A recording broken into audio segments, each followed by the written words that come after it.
The Creature from Jekyll Island, by G. Edward Griffin. Introduction. Imagine this. It's a bitterly cold night in November of 1910. The New Jersey railway station is nearly empty, with just a few last-minute passengers hurrying to escape the wind and the first swirling flurries of snow. But down at the far end of the platform, something unusual is happening. A single, spectacular railway car is parked there, gleaming black with polished brass handrails. Its shades are drawn, but through the open door, you can catch a glimpse of mahogany panels, velvet drapes, and plush armchairs. The air smells of expensive cigars. This private car doesn't have a number. It has a name: Aldrich. Senator Nelson Aldrich of Rhode Island is one of the most powerful men in Washington. He's an associate of the great banker J.P. Morgan, and his daughter is married to John D. Rockefeller, Jr. He is, for all intents and purposes, the political voice of Wall Street. One by one, under the cover of darkness, several more men arrive. They've been told to come separately, to avoid reporters, and if they see each other, to pretend they are strangers. Once on board, they are to use only their first names. Not even the staff knows who they all are. As the train pulls away, it makes a strange, sudden stop, reverses direction, and picks up one last car before continuing its journey south. Riding in that final car are 7 men who, together, represent an estimated 1/4 of the total wealth of the entire world. They are on a secret journey to a private island off the coast of Georgia, Jekyll Island. They've told the world they're going duck hunting. But they aren't going to hunt ducks. They're going to hunt something much, much bigger. They are going to create a creature. A creature that would change the course of history, and fundamentally alter the life of every single person listening to me right now. That creature is the Federal Reserve System. The book we're exploring today is The Creature from Jekyll Island by G. Edward Griffin. This isn't just a book about finance, it's a detective story. It has sold millions of copies and has been described as one of the most important books on world affairs you will ever read. Griffin is a master researcher, a documentary filmmaker who has spent years digging into some of the world's most difficult topics, from the politics of cancer therapy to the secret world of international banking. And in this book, he unveils one of the biggest secrets of all, the truth about where our money comes from. I promise you, by the end of our time together, you will understand the hidden machinery that drives our economy. You will learn the secret of how money is created out of nothing, why we have endless cycles of economic booms and busts, why we seem to be trapped in perpetual debt, and even why nations go to war. This is the story of the most blatant and most brilliant scam in history. And it's a story that affects you, your family, and your future, more than you can possibly imagine. So, let's begin the journey. Book summary. To really understand the creature that was born on Jekyll Island, we first have to ask a very simple question, a question so basic that most of us never even think to ask it. What is money? It seems simple, right? It's the paper in your wallet, the coins in your pocket, the numbers in your bank account. But what gives it value? Why do we accept a piece of paper in exchange for our hard work, our time, our creations? For thousands of years, the answer was simple. Money was something of real, intrinsic value. In ancient times, it might have been cattle, or salt, or grain. These things were useful in and of themselves. You could eat the cow. You could season your food with the salt. This was called commodity money. Eventually, societies discovered that certain metals were even better. They didn't spoil. They were easy to divide, and they were rare enough to be valuable in small quantities. Gold and silver became the kings of commodity money. They were valuable not because a government said so, but because people everywhere desired them for jewelry, for industry, and for their beauty. A gold coin was a storehouse of value. The coin itself was the value. Then came a brilliant innovation. Carrying around heavy bags of coins was inconvenient and risky. So people began to deposit their gold with a trusted goldsmith, who had a strong vault for safekeeping. In return, the goldsmith would give them a paper receipt. The receipt would say something like, "This piece of paper is good for 1 ounce of gold, payable to the bearer on demand." This was the birth of receipt money. The paper itself wasn't valuable, but what it represented was. As long as everyone trusted that the goldsmith would honor his receipt and give them back their gold if they asked for it, these paper receipts were just as good as gold. In fact, they were even better, because they were so much more convenient. Trade flourished. But then, the goldsmiths, the very first bankers, got a clever and dangerous idea. They noticed that people rarely came in to demand their actual gold. Most of the time, they just passed the paper receipts back and forth in the marketplace. On any given day, maybe only 10% of the depositors would show up to redeem their receipts. So the goldsmith thought, what if I lend out some of this gold that's just sitting in my vault? No one will ever know. I can charge interest on it and make a tidy profit. So he did. He loaned out some of the gold. But he soon realized he didn't even need to lend the actual gold. He could just issue more paper receipts than he had gold to back them up. He could print a receipt that looked exactly like all the others, lend it to a borrower, and no one would be the wiser. The borrower could then go spend this new receipt in the marketplace. This was the birth of a secret science. The science of creating money out of nothing. It's called fractional reserve banking. The gold in the vault is only a fraction of the paper receipts circulating in the economy. And this is where the magic trick happens. As long as everyone doesn't show up at once to demand their gold, the system works.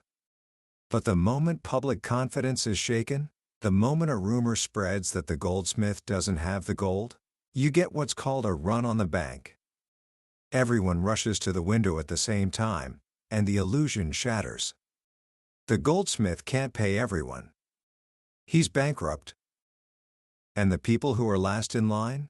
They're left holding worthless pieces of paper. This brings us back to those 7 men on their way to Jekyll Island in 1910. They were the biggest bankers in the world. The Morgans, the Rockefellers, the Warburgs, representatives of the Rothschild banking dynasty in Europe. They were competitors, yes, but they all shared the same terrifying problem: the instability of fractional reserve banking. In the years before 1910, America was experiencing financial panics. Bank runs were common. In the Panic of 1907, hundreds of banks had failed, wiping out the savings of thousands of ordinary people. The bankers knew that the system was inherently unstable. A single big bank failure could trigger a domino effect that could bring down the whole system. But they also had other problems. Competition was one of them. In the early 1900s, thousands of new, smaller banks were popping up, especially in the growing South and West. These new banks were chipping away at the dominance of the big New York bankers. And the bankers of Wall Street did not like competition. As John D. Rockefeller famously said, "Competition is a sin." Another problem was that American industry was becoming more independent. Companies were starting to finance their own growth out of their profits, instead of borrowing from the banks. This was another trend the bankers wanted to reverse. They wanted businesses, and the government itself, to be dependent on them for capital. So, on that secret trip to Jekyll Island, these powerful men came together not to hunt ducks, but to solve these problems. Their goal was to create a banking cartel. A cartel is a group of businesses that join together to fix prices, eliminate competition, and share the market among themselves. But they knew they could never sell this to the American public. The people were deeply suspicious of a money trust and a powerful central bank. They remembered the words of Thomas Jefferson, who warned, "I believe that banking institutions are more dangerous to our liberties than standing armies." So they had to be clever. They had to create a disguise. And that's exactly what they did over 9 days of secret meetings. They designed a creature, and they gave it a name that was a masterpiece of deception: the Federal Reserve System. Think about the name. Federal. It sounds like it's part of the government, doesn't it? But it isn't. The Federal Reserve is a private corporation, owned by the very commercial banks it's supposed to regulate. Reserve. It sounds safe, stable, like it has plenty of reserves. But as we've learned from the goldsmiths, the entire system is built on only a fraction of reserves. System. It sounds decentralized, spread out across the country, not concentrated in the hands of a few Wall Street bankers. And they did create 12 regional Federal Reserve banks to give it that appearance. But in reality, the power was, and still is, concentrated in the New York Fed and the Board of Governors in Washington, D.C. The plan they hatched on Jekyll Island had 5 main objectives. First, stop the competition from the newer, smaller banks. The new system would impose regulations and reserve requirements that would be much harder for small banks to meet, forcing many of them out of business or into mergers with the bigger banks. Second, get a franchise to create money out of nothing for the purpose of lending. This is the heart of the plan. The Federal Reserve would be given the legal power to do what the goldsmiths did, but on a massive, national scale. Third, get control of the reserves of all banks. By pooling all the banks' reserves into one central system, they could move money around to stop bank runs before they started. A bank in trouble in one city could be bailed out with reserves from another. It was a way to make sure that the illusion of fractional reserve banking would never be broken. Fourth, shift the losses to the taxpayers. This is perhaps the most brilliant part of the scheme. Inevitably, banks would make bad loans. Under the old system, the bank's owners and stockholders would have to absorb those losses. Under the new system, when a big bank gets into trouble, the Federal Reserve could step in as the lender of last resort, create new money out of thin air, and bail the bank out. And who ultimately pays for this new money? The public does, through a hidden tax called inflation. And the fifth, and most important objective, convince Congress and the public that the whole scheme was a measure to protect them. And so, armed with this plan, the Jekyll Island group returned to New York. The plan was presented to Congress as the Aldrich Bill, named after Senator Nelson Aldrich. But they were smart. They knew that Aldrich's name was too closely associated with Wall Street. So, they put on a show. The big bankers, like Aldrich and Frank Vanderlip of National City Bank, publicly criticized the bill. They pretended to hate it. This was a genius move. It made the public and many politicians believe that if the big bankers were against it, it must be good for the common man. The bill was then given a few cosmetic changes, repackaged, and given to a group of Democrats to sponsor. It became the Glass-Owen Bill, which eventually passed into law as the Federal Reserve Act of 1913. William Jennings Bryan, a powerful Democrat who was a fierce opponent of the money trust, was tricked into supporting it. He was promised that the new Federal Reserve notes would be government currency, and that the board would be appointed by the president. These were shadows, concessions that meant nothing in practice. As President Woodrow Wilson later admitted to one of the bill's sponsors, "We can hold the substance of the thing and give the other fellow the shadow. Why not do it, if thereby we may save our bill?" And so, on December 23, 1913, while most of Congress was away for the Christmas holiday, the Federal Reserve Act was signed into law. The creature was born. Now, let's look at the magic trick at the heart of this system. Edward Griffin calls it the mandrake mechanism. named after the comic strip magician who could create things out of nothing. It's how the Federal Reserve, in partnership with commercial banks, creates our entire money supply out of debt. It works like this. Let's say the government needs $1 billion it doesn't have. It can't just print the money, that would be too obvious and would alarm the public. Instead, it prints up a piece of paper called a treasury bond. This is just a fancy IOU, a promise to pay back the $1 billion, plus interest, at some point in the future. The Treasury sends this bond to the Federal Reserve. The Fed takes the bond and writes a check to the Treasury for $1 billion. Now, stop and think about this for a second. Where did the Fed get that $1 billion? It didn't have it. It just created it. It wrote a check against an account that has no money in it. If you or I did that, we'd go to jail. But the Fed has the legal right to do it. The government then deposits this check into its bank account and starts spending the money, paying soldiers, building roads, funding programs. This new $1 billion is now in the economy. But that's only the beginning of the magic trick. That $1 billion ends up in commercial banks as deposits. Now, because of fractional reserve banking, the banks are only required to keep a fraction of that money on hand, let's say 10%. That means the bank has $900 million in excess reserves. And what can it do with those excess reserves? It can lend them out. But when it lends that $900 million, it doesn't take it from the original depositor's account. It creates new money, brand new checkbook money, for the borrower.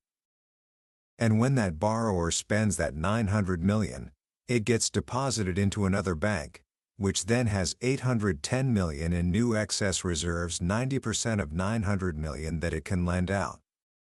This process continues, again and again, like a set of mirrors reflecting into infinity. That original $1 billion of government debt becomes the base for creating up to $9 billion of new money in the commercial banking system. So, for every dollar of debt the government creates, the banking system creates up to 9 more. Our entire money supply is literally built on a foundation of debt. And here's the most mind-boggling part. If everyone in the country, the government, corporations, individuals, paid off all their debts, there would be no money. Not a single dollar would be left in circulation. Mariner Eccles, who was the governor of the Federal Reserve in 1941, testified before Congress and said it plainly. When asked where the Fed got the money to buy government bonds, he said, "We created it. Out of the right to issue credit money." A congressman then asked, "And there is nothing behind it, is there, except our government's credit?" Eccles replied, "That is what our money system is. If there were no debts in our money system, there wouldn't be any money." So, you see, the Federal Reserve and the government are not interested in you getting out of debt. They are not interested in the government getting out of debt. The entire system requires perpetual debt to exist. And what's the reward for the banks for performing this magic trick? They get to collect interest on all this money they create out of nothing. Every dollar in existence is earning interest for the banking cartel. A portion of every transaction, every profit, every salary, eventually makes its way back to the banks as interest. Griffin calls this the supreme instrument of usury. And the cost of this system, that hidden tax called inflation. When the money supply expands faster than the supply of goods and services, the value of each dollar goes down. Prices don't go up, the purchasing power of your money goes down. Inflation is a tax, the most unfair tax of all, because it hurts the poor and the elderly on fixed incomes the most. It silently confiscates the wealth of the savers, the thrifty, the responsible. The Federal Reserve was sold to the public as a way to stabilize the economy and prevent booms and busts.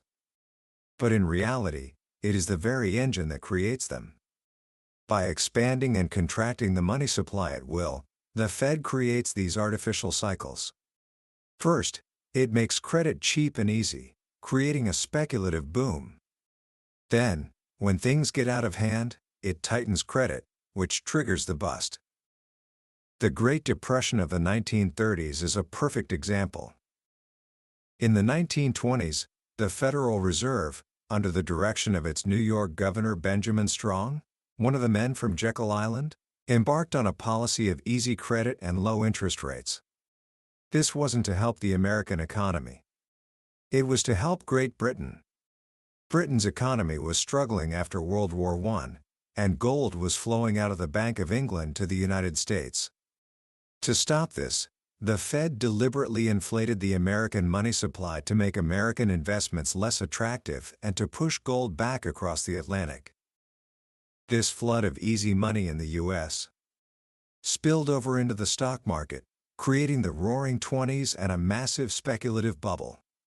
People were borrowing money to buy stocks on margin, convinced the party would never end. It was a national case of tulipomania. But the insiders knew it couldn't last. In February of 1929, Paul Warburg, another Jekyll Island veteran, gave a warning to his fellow bankers. He said, "If the orgies of unrestrained speculation are permitted to spread, the ultimate collapse is certain not only to affect the speculators themselves, but to bring about a general depression involving the entire country." The insiders, the Morgans, the Rockefellers, Joseph Kennedy, Bernard Baruch, all quietly got out of the market. They sold their stocks near the top and converted their wealth into cash and gold. Meanwhile, the public was being told everything was fine.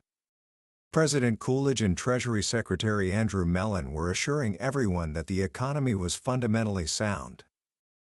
Then, in August of 1929, the Federal Reserve pricked the bubble. It raised the discount rate and began selling securities to contract the money supply. The easy credit dried up. The stock market began to slide. On October 29, Black Tuesday, the market collapsed. Billions of dollars of paper wealth vanished in a single day. The small investors, the public, were wiped out. And who was there to buy up the wreckage? The insiders, who had preserved their cash. They came back into the market and bought up stocks and entire companies for pennies on the dollar. Some of the greatest fortunes in America were consolidated during the very depression the Fed had created. It was, as one observer put it, the calculated shearing of the public by the world money powers. The story doesn't end there. It gets bigger. As G. Edward Griffin shows, the same forces that created the Federal Reserve have also had a hand in shaping world events, particularly wars. He proposes what he calls the Rothschild formula, a strategy for profiting from perpetual conflict. The formula is simple: war is the ultimate discipline for a government. In wartime, a nation will borrow any amount of money to survive. Therefore, to ensure that governments are always in debt to the bankers, you must ensure they are always at war, or preparing for war. This means you must have credible enemies. If enemies don't exist, they must be created. And often, this means financing both sides of a conflict. Let's look at World War I. Before the U.S. entered the war, the House of Morgan was the official agent for selling British and French war bonds in America. Billions of dollars were raised. Most of that money was then spent in the U.S. on war supplies, with Morgan acting as the purchasing agent and taking a commission. Morgan-controlled companies got the lucrative contracts. It was an incredibly profitable loop. But by 1917, the Allies were losing the war. Germany's U-boats were strangling Great Britain. The Allied war bonds were becoming worthless. Morgan and the other bankers stood to lose a fortune. The only way to save their loans was for the United States to enter the war. But the American people were overwhelmingly against it. President Wilson had just won re-election on the slogan, "He kept us out of war." So, a pretext was needed. Something dramatic, something emotional, that would turn public opinion. That pretext was the sinking of the Lusitania. The Lusitania was a British passenger liner. But it was also secretly carrying a massive cargo of munitions for the British war effort, purchased and arranged by J.P. Morgan. The German embassy in Washington knew this and even placed ads in New York newspapers warning Americans not to travel on the ship. The U.S. State Department suppressed most of these ads. On May 7, 1915, as the Lusitania entered the waters off the coast of Ireland, her British naval escort, the Juno, was ordered to return to port by none other than Winston Churchill, who was then the First Lord of the Admiralty. The ship was ordered to reduce speed, making it an easy target. A German U-boat was known to be in the area. The trap was set. The U-boat fired a single torpedo. After the initial impact, a massive second explosion from within, caused by the secret munitions, tore the ship apart. It sank in 18 minutes. 1,195 people died, including 128 Americans. The public was outraged.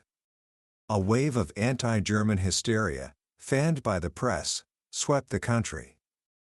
2 years later, America entered the war. The first thing Congress did was authorize billions in credit to the Allies. The money was created by the Federal Reserve. The first payments went directly to Morgan to cover the British debts.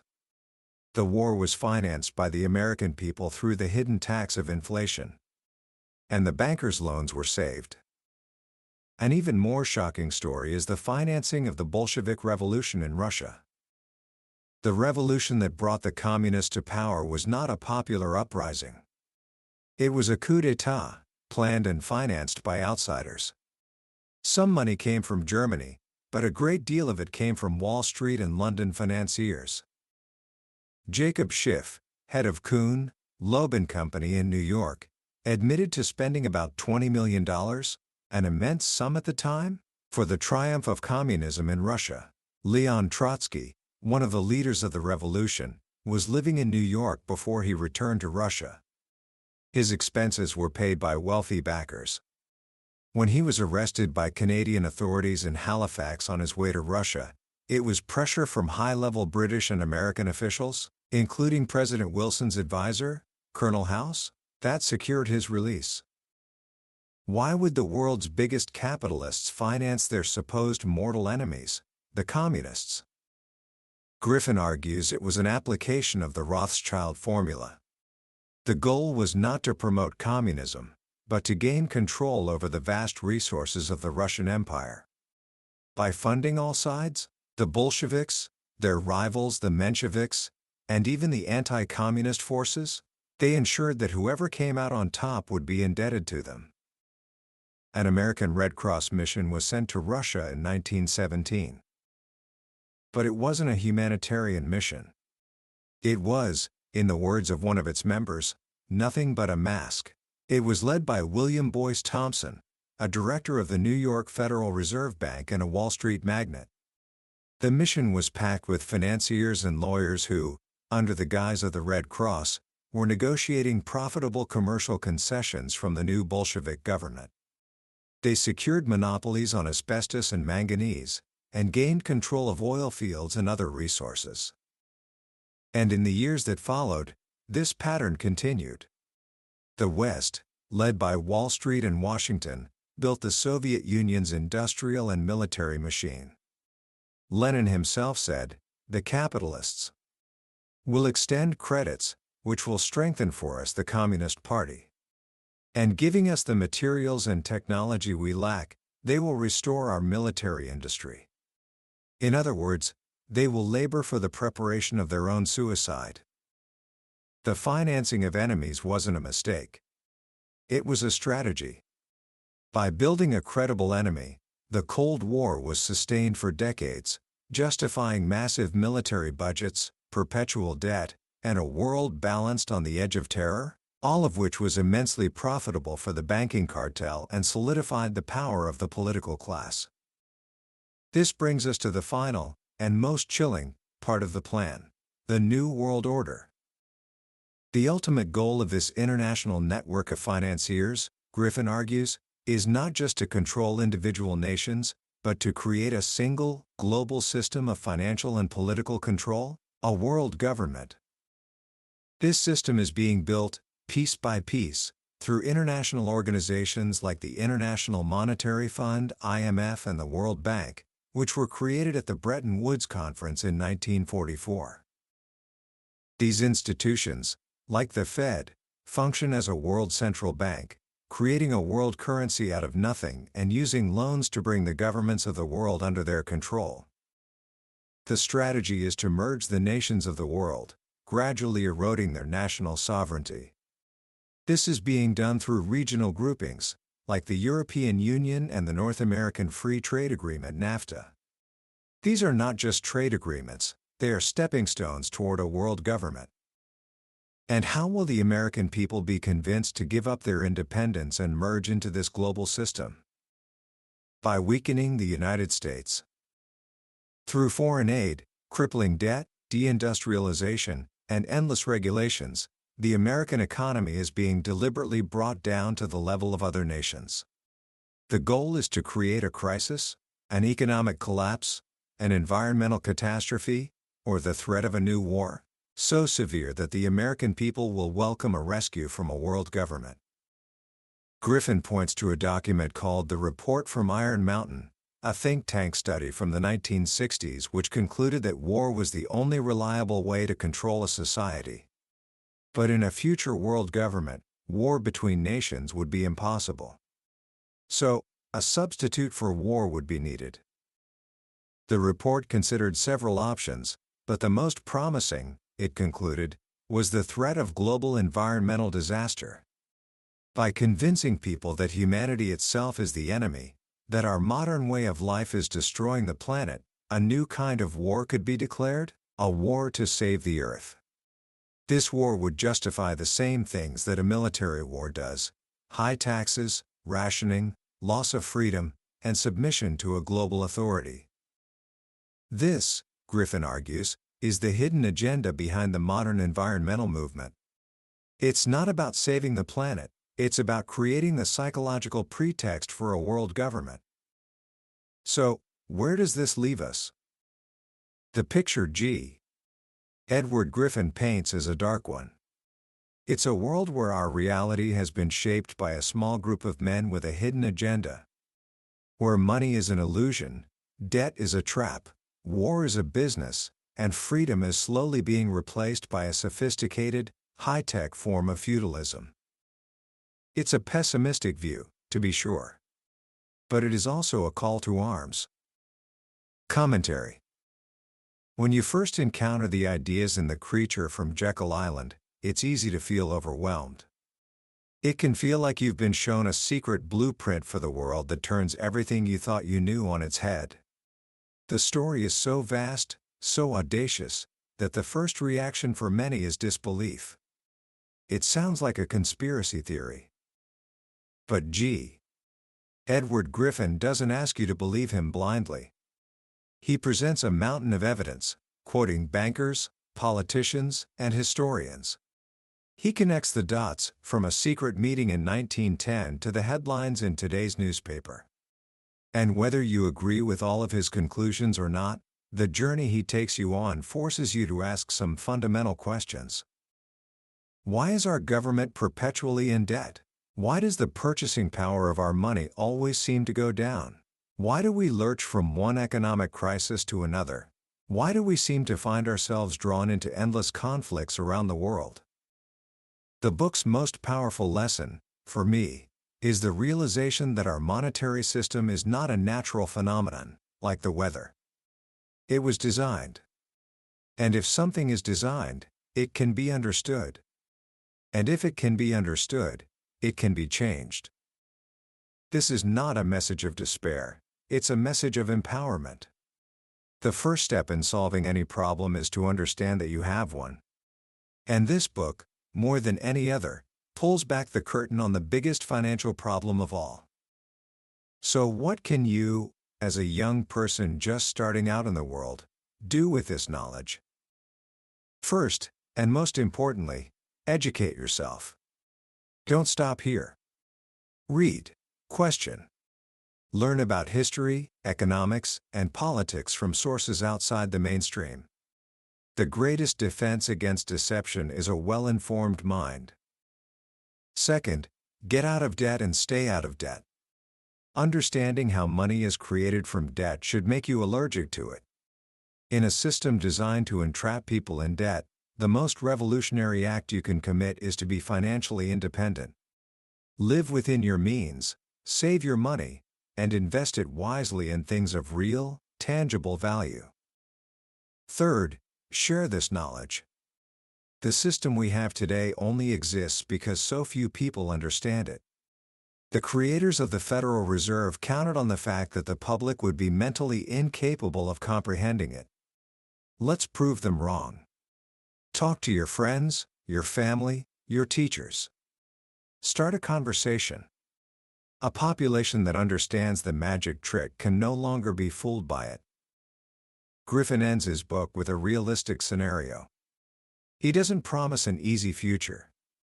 The forces we're up against are powerful, and there is a difficult road ahead.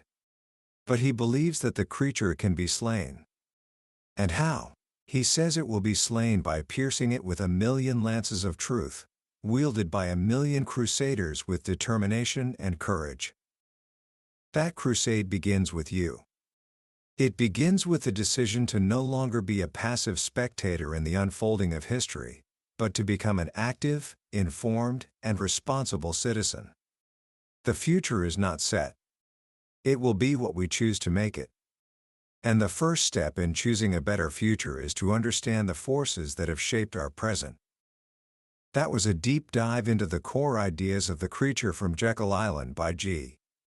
Edward Griffin. We've journeyed from secret meetings to the battlefields of war, and uncovered the hidden mechanics of our financial world. But let's be clear, this summary is just the map. The real treasure is found when you explore the territory for yourself. A book like this is more than just information, it's an experience. It's filled with details, stories, and connections that we just couldn't cover today. If any part of this story sparked your curiosity, or made you look at the world a little differently, then I truly encourage you to pick up a copy. Reading it isn't just about learning facts, it's about equipping yourself with a new lens to see the world, and that's a power that can stay with you for a lifetime. The link to the book is in the description below. And finally, if this journey into one of the most powerful books on the billionaire's bookshelf has been valuable to you, please take a moment to click that subscribe button and give this video a like. It tells us that you want more deep dives like this, and it helps our community of curious minds to grow. We have so many more life-changing books to explore together. Let's keep learning, let's keep questioning, and let's keep growing. Thank you for joining me.